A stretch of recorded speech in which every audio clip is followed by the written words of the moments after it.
మన ప్రియమైన యేసుక్రీస్తునామాలో మీ అందరికి వందనాలు, దేవునికి స్తోత్రాలు. దేవుని మాటలిందాం మనం కాసేపు. దేవుడు అబ్రాహాముని దీవించాడు కదా, అబ్రాహాముని దీవించాడు, సమృద్ధిగా దీవించాడు. కానీ అబ్రాహాం పిల్లలు లేరు. పిల్లలు లేకపోతే అప్పుడు ఈ శారా ఏం చేసింది? శారాయి పని మనిషి ఉండవు వాళ్ళకి. ఆగరాన్ని ఒక ఆవిడ పని మనిషి ఉంది. ఆ ఆగర్ ద్వారా నాకు సంతానం కలిగిద్దేమో అని చెప్పి ఆగర్తో వెళ్ళమని అబ్రాహ్మణి చెప్పింది మాట. ఆ ఆగర్ని అబ్రాహ్మకి ఇచ్చింది. ఇస్తే ఈ అబ్రాహ్మం కూడినప్పుడు అప్పుడు ఆగర్ గర్భవతి అయింది.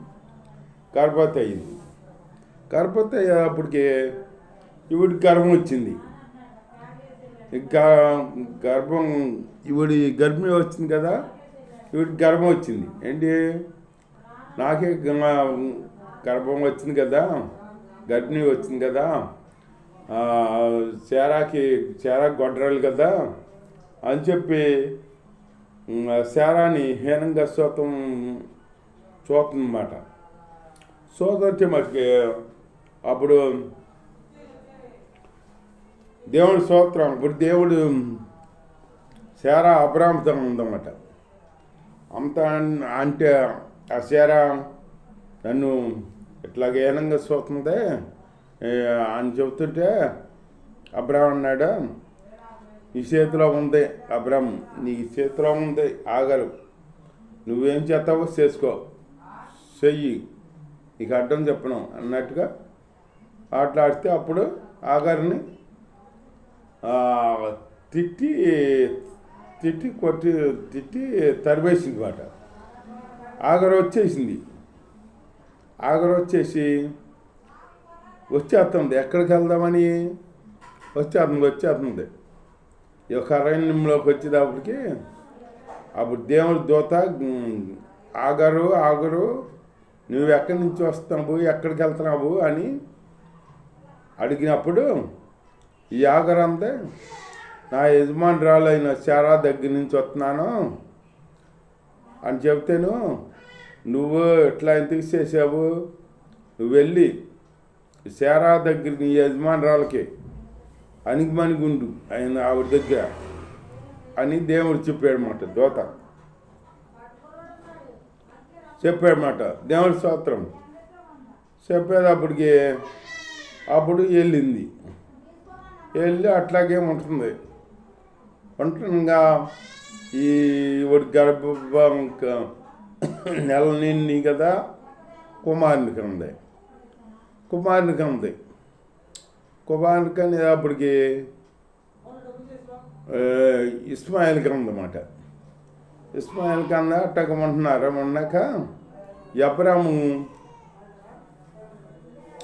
ఏం చేశాడు, దేవుని అడిగాడనమాట, నువ్వెంత నాకు ఆస్తి ఎంత ఇచ్చాను కానీ నాకేమో అడగలా అనుకున్నాడు మనసులో.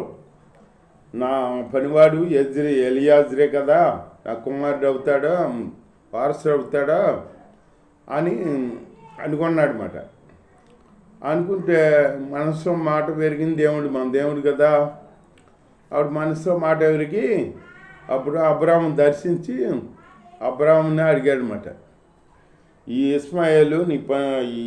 ఇస్మాయిల్ నీకు సంతానం కాదు, నీకు గర్భాలం ఇస్తాను, నేను సంతానం ఇస్తాను, వాగ్దాన పూర్ణుడు ఇస్తాను, నీ సంతానమే నీకు సంతానం అనబడిను, ఇస్మాయిల్ నీ సంతానం కాదు అని అన్నాడు దేవుడు. అనేటప్పటికి అబ్రాహాము అట్లాగే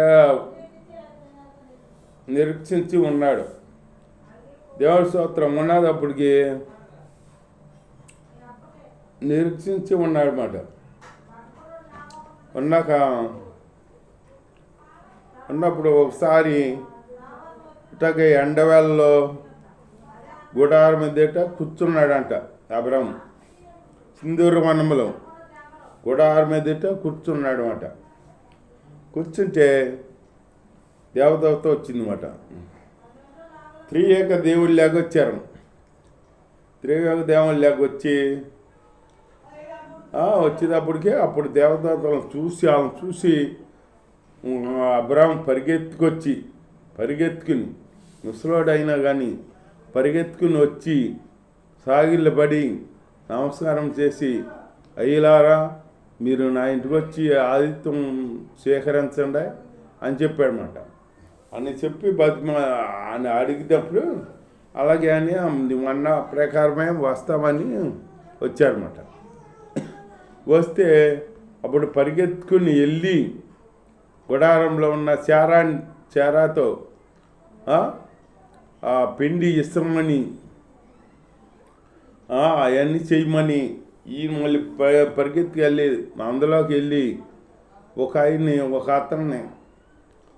అతనికి ఒక దూడని కొవ్విన దూడని ఇచ్చి చేయమని అన్నీ సిద్ధం చేశాడనమాట. ఇప్పుడు మనం యవనస్తులే దేవుడి కొరకు ప్రయాసపడలేకపోతారు. ఇప్పుడు ప్రయాసపడలేకపోతారు.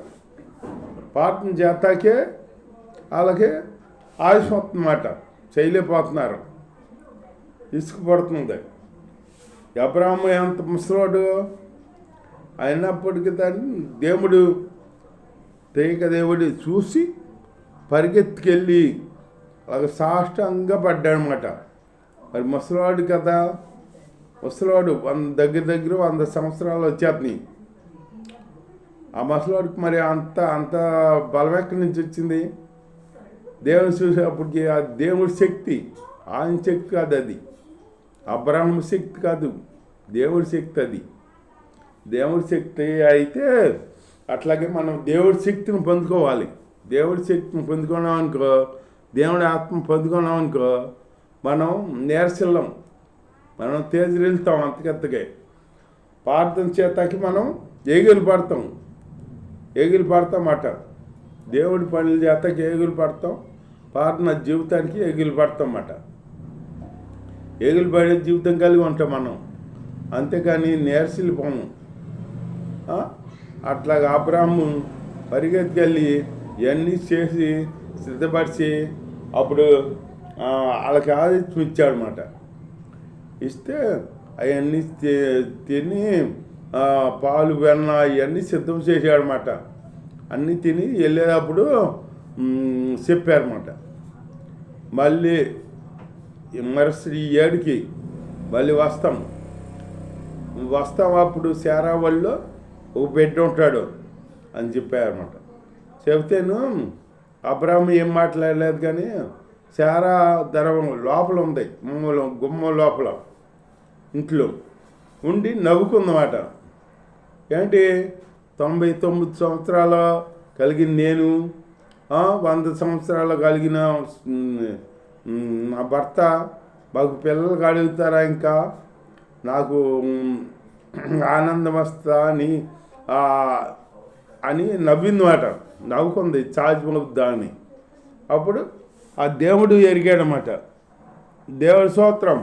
దేవుడు ఎరిగి అదిగో చాలా నవ్వనేలా, నాకు అసాధ్యమైంది ఏమన్నా ఉందా అని దేవుడు అన్నాడనమాట. అనేటప్పటికి చాలా కంగారు పడి నేను నవ్వలేదు అని చాలా అందమాట. అనేటప్పటికి అవును నువ్వు నవ్వావు, కానీ మరుసటి తేదీకి మేము వస్తాము, ఆ ఏటికి మీ కుమారుడు నీ ఒడిలో ఉంటాడు అని చెప్పారన్నమాట. చెప్పి వాగ్దానం ఇచ్చారు. అట్లాగా వాళ్ళు వాగ్దానం ఇచ్చిన ప్రకారం ఇస్సాకు పుట్టాడనమాట. ఇస్సాకు పుట్టాడు. దేవుడి స్తోత్రం. ఇస్సాకు అంటే నవ్వు మాట. నాకు నవ్వు కలుగుద్దా అని అంతగా శారా ఇప్పుడు నవ్వు కలగజేశాడు దేవుడు. నవ్వు ఇస్సాకు అంటే నవ్వు మాట. ఇస్సాకు పుట్టాడు.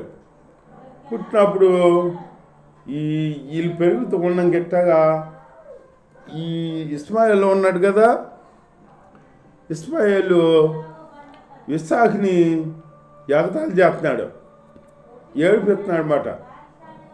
అంటే అంటారు కదా, ఎగతాళి మాటలు, ఒకరినొకరు పిల్లల్ని హెచ్చరించుకుంటాం, ఒకరు తక్కువగా మాట్లాడతాం, ఇసాగ తక్కువ చేసి మాట్లాడుతున్నాను అనమాట. మాట్లాడుతుంటే ఆ చారా చూసింది.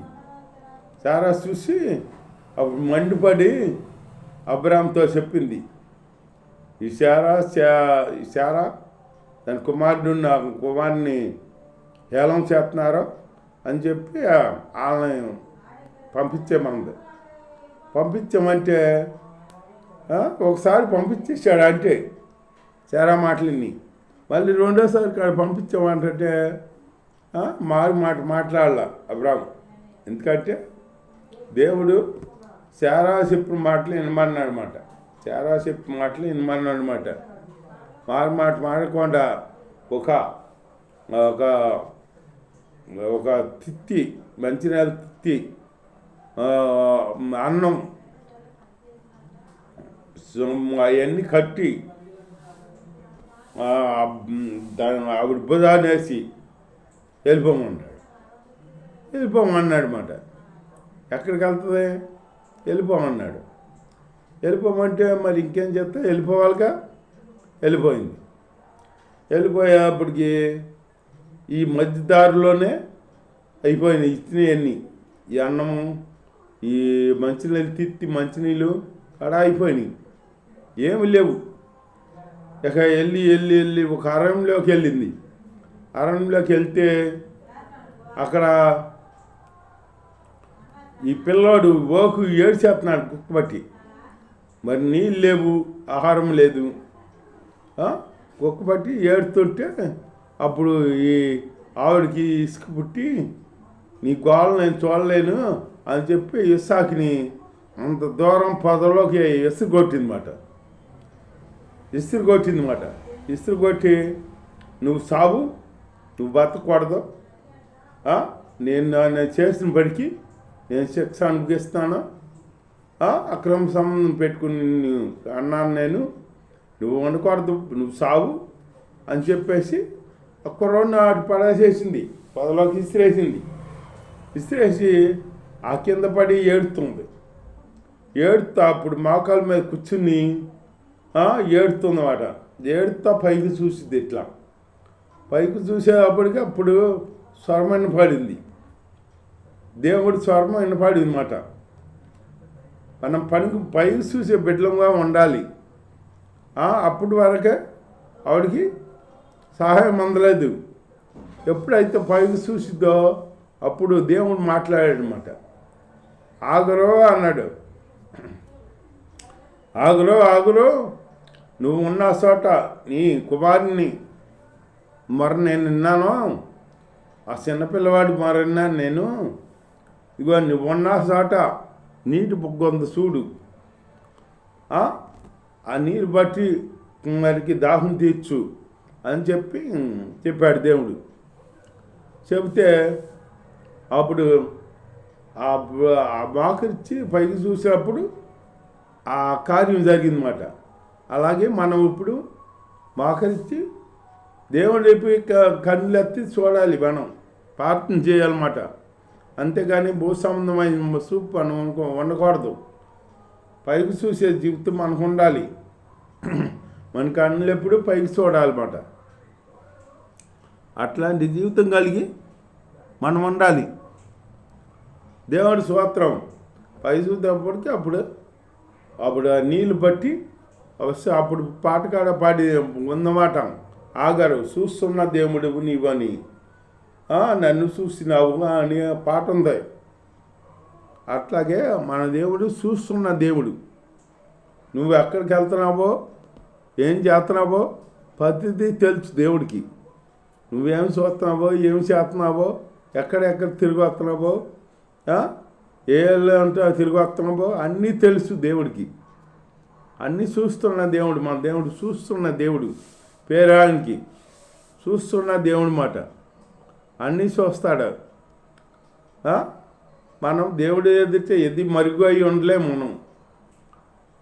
దేవుడు చూస్తున్న దేవుడికి మనం మొరపెట్టుకుంటూ ఆయనలో ఆయన్ని గనపరుచుకుంటూ ఆయన మహిమపరుచుకుంటూ ఆయనలో ముందుకు సాగుదాం. దేవుడి మాటలు దీవించగాక. ఆమెన్.